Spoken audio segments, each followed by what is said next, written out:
Real quick, I need your attention for this intro. I gotta explain some stuff. I'm building a new bumper for my dually. I technically have already made part 1 of the video. However, you guys were upset that I split it into 2 parts. You guys said that it should have been 1 video, and you know what? I agree with you. I do want it to be 1 video. So this video includes part 1 that you may or may not have already watched. So if you don't wanna watch the first part of the build, go to this timestamp and it'll automatically catch you up to date with part 2. If you would prefer to watch the whole thing, whether or not you've already seen it, just keep watching, and the whole build is from start to finish. So while this is part 2, this is also part 1. I just think that's how it needs to be. So now that we got the mini intro out of the way, we can kick into the real intro.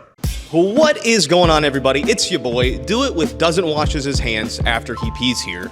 And we're back at it again in my shop with another building video. Now, if you've been following me along for a little while, you already know this, but if you're new here, I built this truck over the course of 5 years because I fucking suck. When I first got the truck, I built this bumper by hand using a plasma cutter, an angle grinder, a welder, and some cardboard, and I made this. And you know what? At the time, I was really happy with it. I felt like I did a really good job, and I still kind of stand by that, but one of the things that has irritated a lot of people over the last probably year is the fact that this bumper is bent down here. How it got bent is actually very funny. I was being a little silly guy. I was being a little haha, having a good time, hee hee ho ho. You know, not like haha funny, but you know the line. There was a room that we called the black box in here because it was built by 2x4s and we painted it black, whatever. I decided that I didn't want it in my shop anymore, so I yanked it down. I just attached it to the front of the bumper, and the bumper held pretty good except for the fact that it got bent because I didn't put the bolts in it, so it bent it from a really weird spot. Anyway, you guys don't care. All you guys care about is the fact that you're tired of looking at the bent bumper, and I'm about to build a new, better bumper for this truck. Now, if you're wondering how we're gonna build a better bumper, rubber baby bunky bumpers. If you're wondering how we're gonna build a better bumper, first of all, like I said, I made this one by hand. I believe I made this out of like 11 gauge, 10 gauge steel, nothing crazy. We're gonna go thicker. We're going to 3/16. It's gonna be nice and heavy duty. We won't have a bending issue again. And I also, since then, have purchased a CNC machine, you know, Tony Spark is what we call her. So we're gonna cut everything out with the CNC machine. It'll be, instead of doing it by hand, it'll be laser perfect, or plasma perfect. Perfect plasma, actually. Link in the description for that. That's my website where I sell stuff. And we're gonna kind of adjust some of the proportions a little bit. I'm gonna kind of shrink the size of it. I think the bumper is a little bit big. A lot of people called it the Thanos bumper early on, the Crimson Chin, amongst other slurs. So our first steps are gonna be to pull it off, right? And then we're gonna build up a mock-up with cardboard, and then we're gonna compute those into the machine, and we're gonna cut them out, tack it together, weld it up, and we're gonna have a brand new bumper. And I also have a new welder that I'll be setting up today as well. We're doing a lot of advanced stuff today, so let's get into it. We're gonna pull everything apart. Now, when I first built the bumper, I thought I was pretty hot shit, to be honest, and I still think that I did a decent job considering the tools that I have. It was the first time I'd ever used a plasma cutter. Matter of fact, I bought a plasma cutter specifically for this job. And I think that's kind of where I fell in love with plasma cutting, right? Pull that off. Oh, also, I do have a cool custom grill mesh that I'm cutting for this. You guys will see it soon. Upcoming video. Bolt here and bolt here. Is it really just held on by the 2 bolts? No, there's one at the bottom too. See if this thing has enough power to get these out. Those look cross-threaded a little bit. Maybe a lot of it. But the way I built it was I just used like right angles and Sharpies and cardboard to get the design that I wanted, cut them out by hand with the plasma cutter. I've got a video on that. Actually, I think it's 2 videos when I built this bumper. Oh shit, all right. Oh no, the cable's hooked. How did this get stuck? There we go. Whew. Oh, I remember that being a lot heavier. I'd like to say that I'm stronger, but I'm clearly not. Oh, those need to be tightened up, the front core supports. That makes sense, those have been noisy.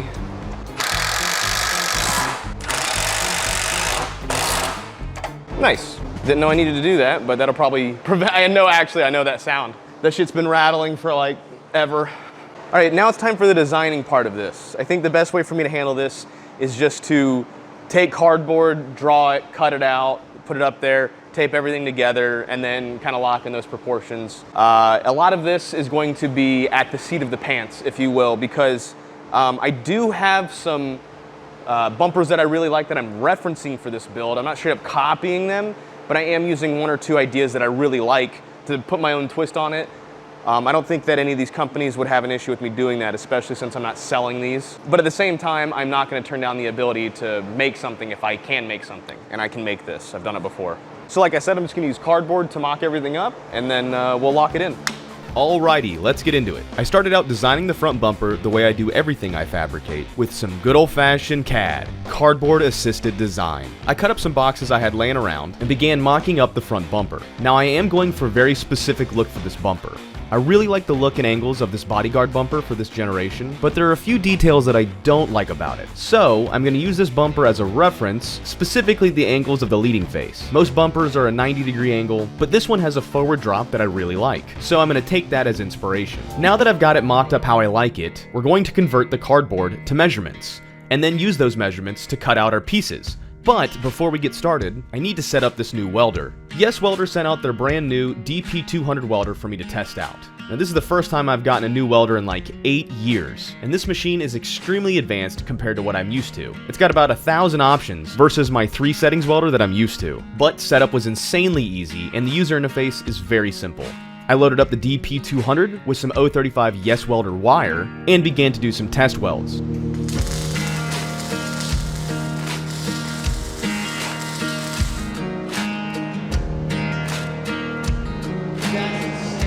Brother, see how I can get this thing to focus. These are my first welds with this machine.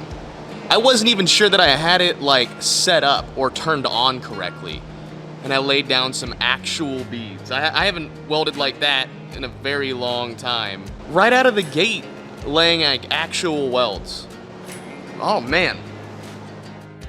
Now that we got the welder set up, we need to take the measurements of our cardboard. I'm not going to make you watch every little step to the building of the bumper, so just know that I use this method for the entire thing. Cut the cardboard to shape, measure the cardboard pieces out, replicate the pieces in my designing program, and then cut the pieces out with the table.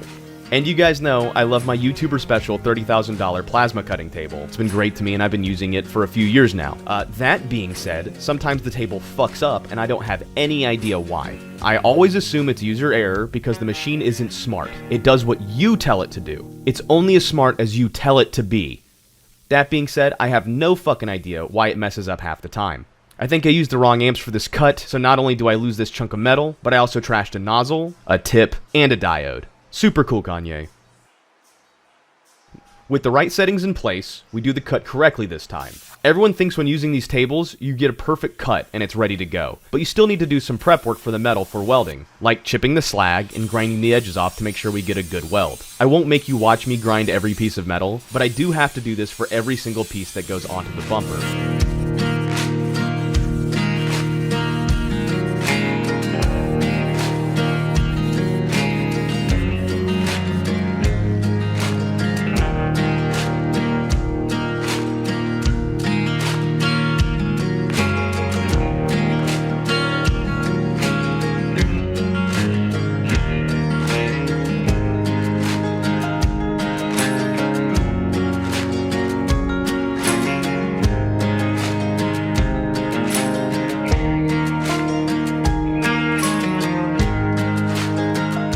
Once our base plate is in position, I want to make sure it's level with the truck. I'm going to adjust these 2 bumper brackets until I'm happy with the fitment and the clearance of everything.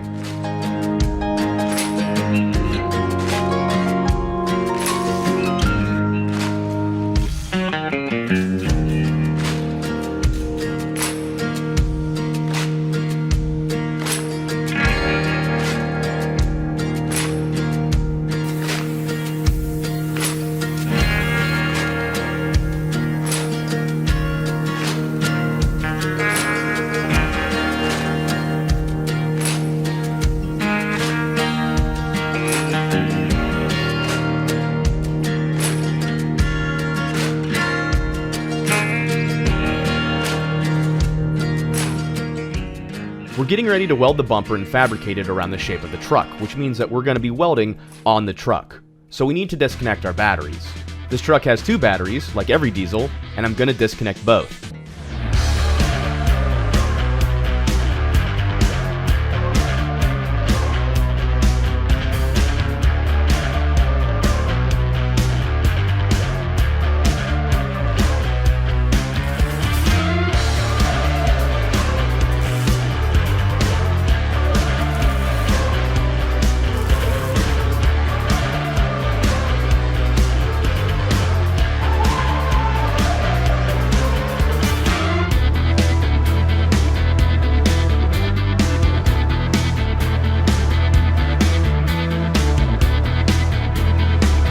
One of the biggest challenges I faced while building this bumper is achieving the angles I wanted while also trying to tack them in place. Everything was somewhat large and awkward, and my magnets weren't doing a great job with holding everything up. A lot of the times, I would set up a piece in place with tack welds, and then just use the tacks as hinges and bend the piece in place.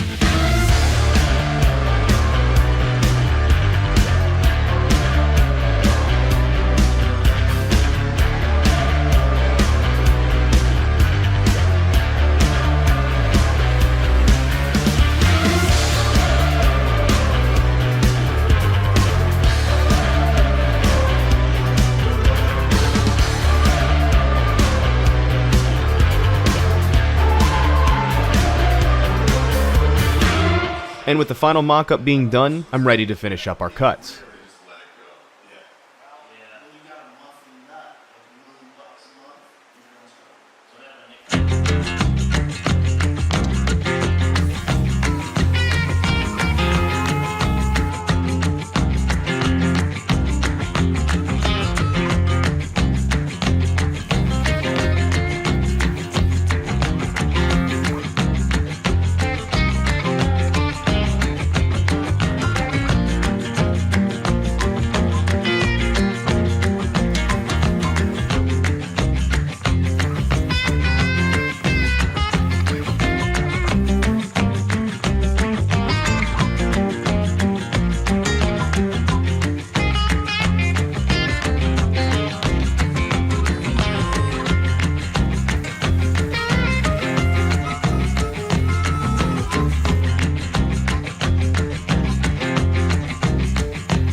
And after all that work, I take one step back and get a long look at the whole thing. And I decided that I actually fucking hate it. Something about the angles of the sides just doesn't sit right with me.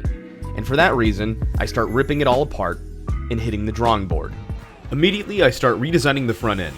It's hard to explain what I mean, but something about the ends of the bumper and the angles at which they sit I don't like. So I changed the angle and recut the pieces I didn't like. For me, this is why it's important to only tack the pieces in place. Not only does it help with preventing warping, but it's much easier to cut a few small tack spots than it is to split a whole bead.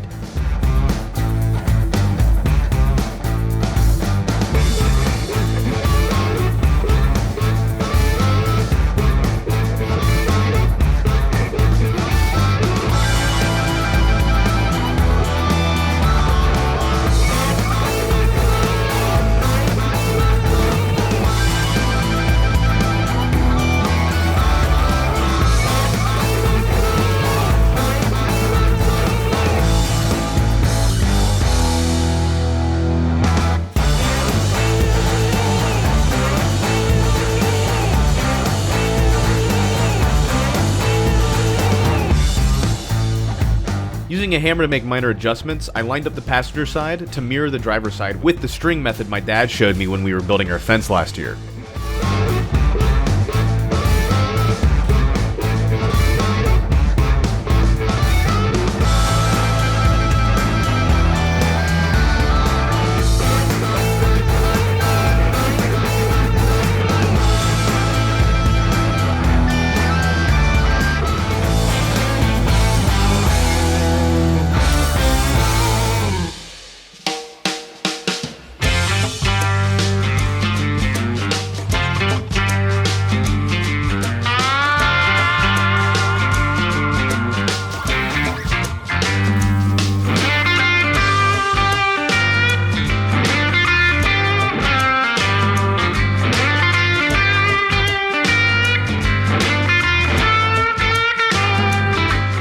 had a hard time holding these pieces in place. Normally, I use welding magnets, but the angles of this bumper made it difficult to use them. I often use painter's tape to suspend small pieces from the bumper. This worked okay, but I think I'm gonna look into some new magnets.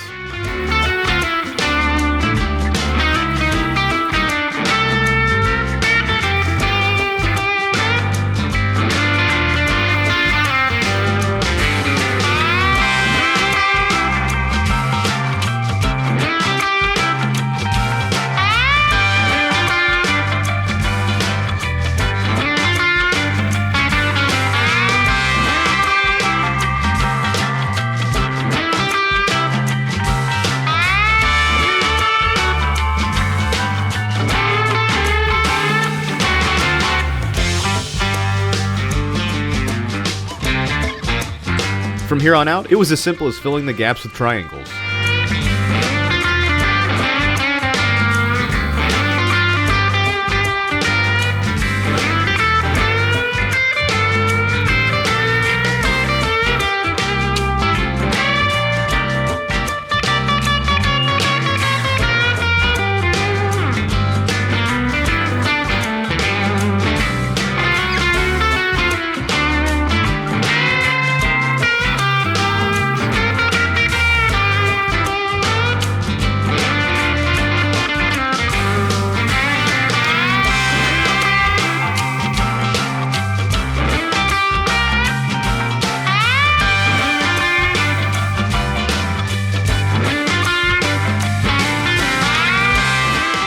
After I had the bumper mocked up, I did a final visual test to make sure I was happy with everything. There are a few gaps that are bigger than I would have liked, but I made some few adjustments before I set my final welds, and overall, I'm incredibly happy with the design and the profile of the bumper. To me, it's substantially better looking and better built than the last bumper I cut from hand.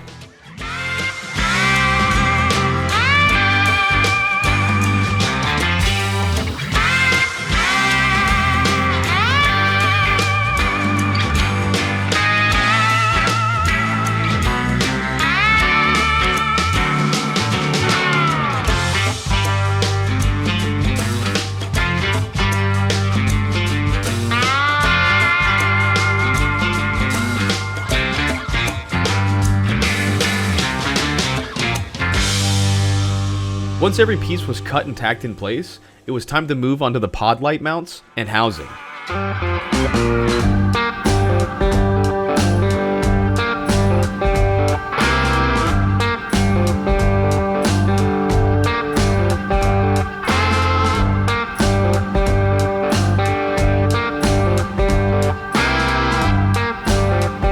My idea is to cut a backing plate that has a slightly larger inner diameter than the actual housing, with a faceplate that is slightly smaller in size. Both of these will have matching holes, with the backplate having welded nuts in each hole. That way the faceplate and pod light bucket will bolt directly to the bumper.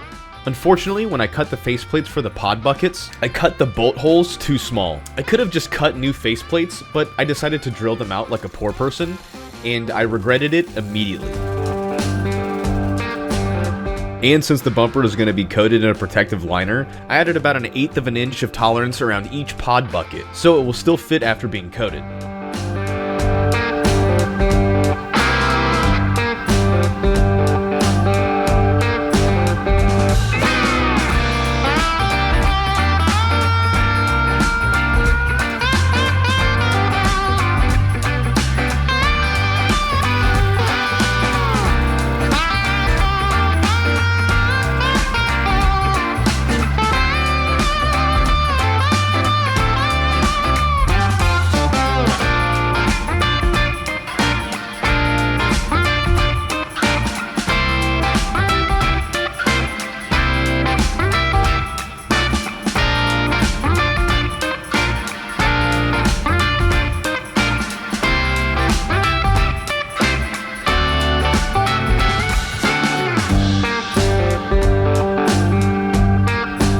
Clamp the pieces in place, and I used a flathead screwdriver to make each side even and consistent with one another, like it was the Demon Core.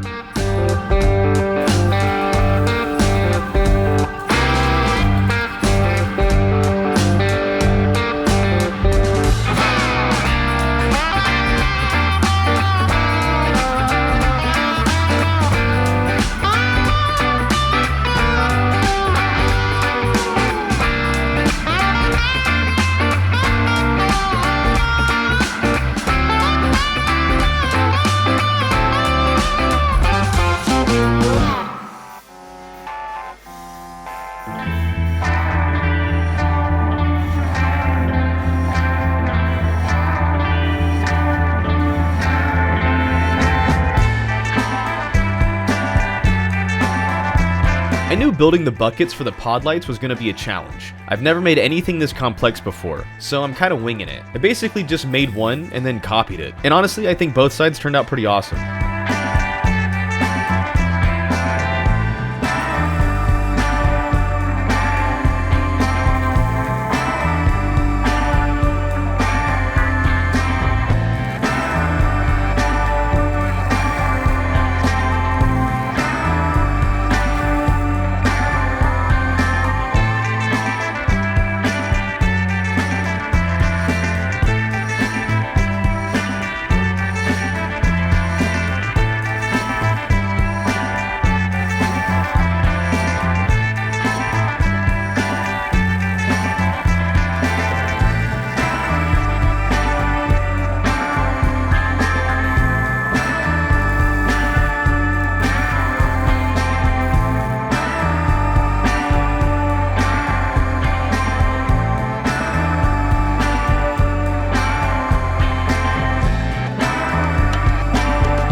Now it was time to mount both the pod lights and the light bar.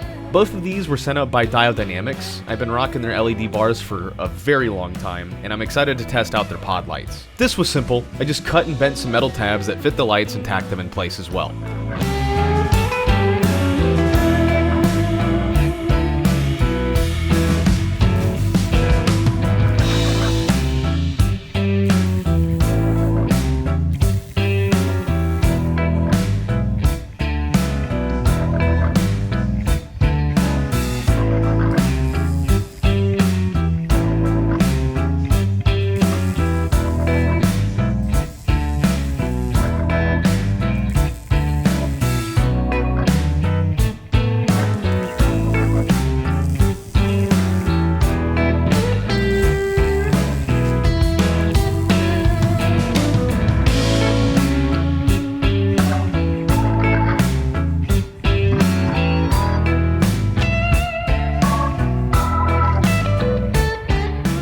Up next was the frame to bumper mounts. I learned my lesson last time and cut some 1/4 inch thick brackets. I lined them up on the bumper and then tacked them in place. I placed a few washers between the brackets and the frame of the truck to give some extra room for tolerance. These pieces sandwich each frame rail and will be capped on both the top and the bottom to make it a square tube mount. And it should be plenty strong.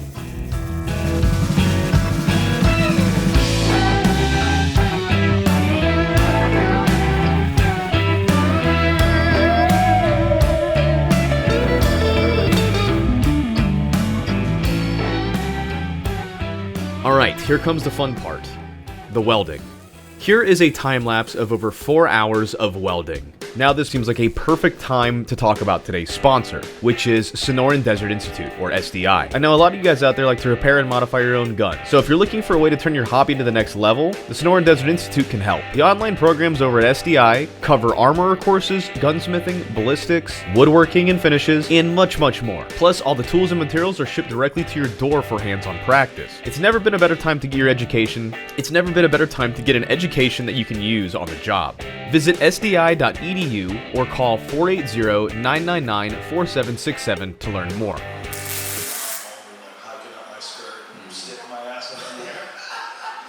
I burnt the shit out of my hand here, the hole straight through the glove. Super fun, Kanye.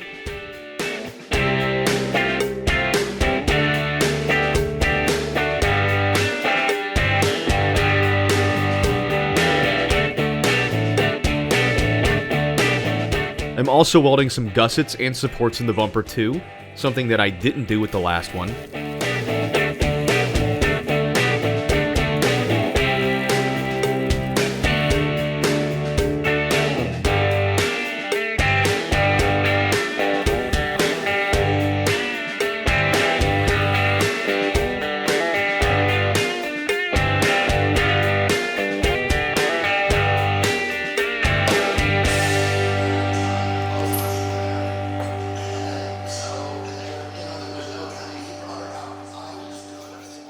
final test fit before we drop it off for coating, and I am beyond happy. The fitment and the design are exactly what I was looking for. I was able to get some pretty good welds with that new machine, and I did some bad ones too, but we will ignore those for the moment. But it's time to do some final grinding and then drop it off at the liner shop.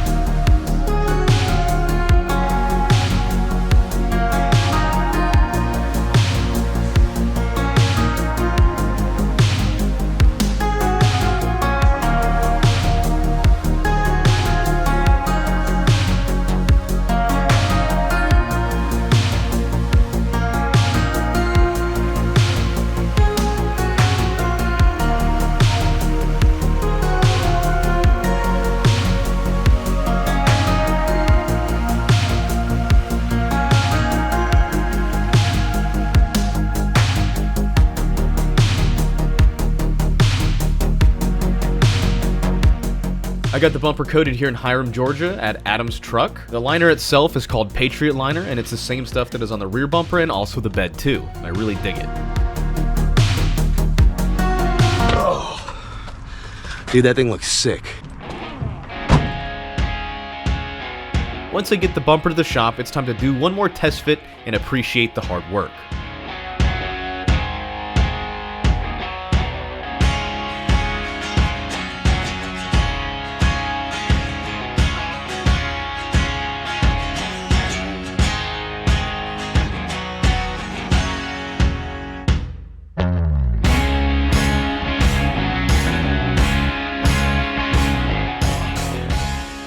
The fitment on the pod buckets are perfect as well.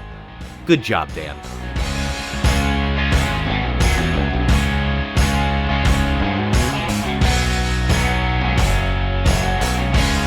One of the things I still need to do is to paint the uncoated areas. I purposely had them not coat specific areas, like the mounting points and threads, so everything would still fit together nicely.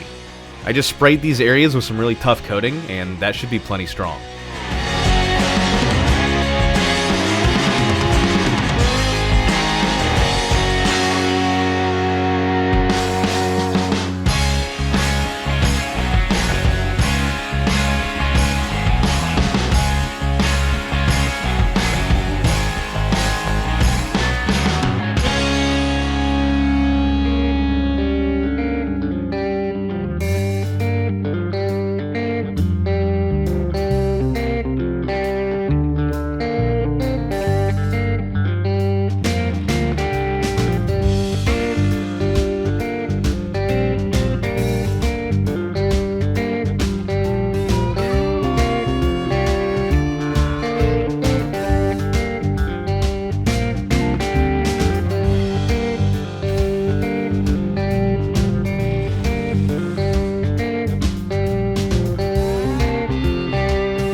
Pod buckets were done, and it was time to powder coat them. I had planned on powder coating the buckets with a satin black, but I had just used it all to finish my orders for the year, so all I had left was gloss black. They turned out great, but the gloss shows the imperfections a little bit more than the satin would. I'm still incredibly happy with them, however, and they are easily the most complex piece that I've ever made to a finished product.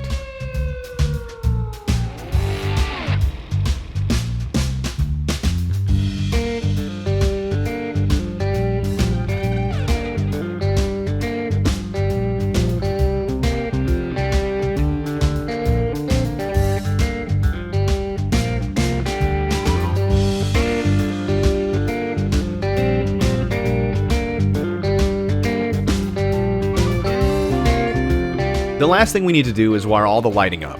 I started with a simple test to make sure all the lights worked. The light bar was super simple. It's a 2-wire light, and hooking it up to a switch was easy. The pod lights, however, are a tad different. These are 2-stage lighting with a DRL and a beam setting.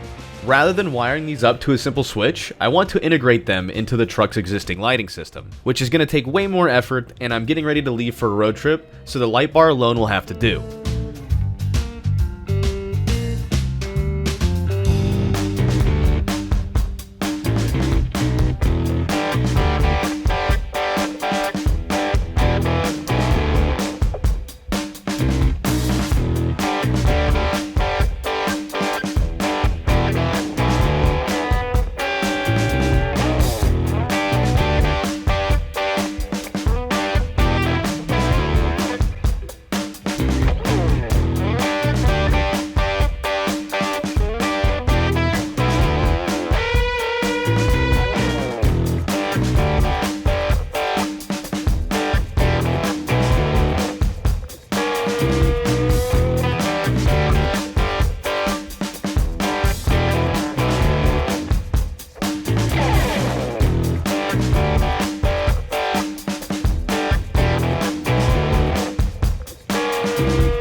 And that, my friends, is that. I am much happier with this new design. This isn't it either. I'm still gonna build side steps, a roof rack, and maybe even a headache rack too. So make sure to tune into that. Anyways, let me know what you guys think. Have a Merry Christmas, y'all, and much love from your boy, Do It With Dan.